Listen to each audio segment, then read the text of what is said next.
అప్పుడు అలెగ్జాండర్ చెప్పింది ఏంటంటే, ఈ లోకంలో ఏ వైద్యుడు మనకు స్వస్థతనివ్వలేడు. అది నేను గ్రహించాను. నేను ప్రపంచాన్ని జయించాను కానీ వ్యాధిని జయించలేకపోయా. దేవుడు మాత్రమే స్వస్థతనివ్వగలడు. నిన్ను స్వస్థపరుచు యెహోవా నేనే అన్నాడు. అతడు పొందిన దెబ్బల చేత మనకు స్వస్థత కలుగును అన్నాడు. రెండవది, ఈ లోకంలో ఏదైతే మనం మిక్కిలి వెలగలివి, ముత్యములు, విలువగలివని అనుకుంటావో మరణకరణములో అవేమి మనకి పనిచేయవు, వృధా.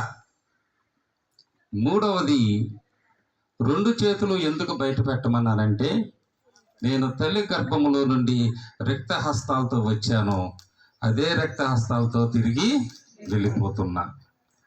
ఈ 3 లోకానికి తెలియచెప్పండి. నా మరణము ద్వారా ప్రజలందరికీ ఈ 3 విషయాలు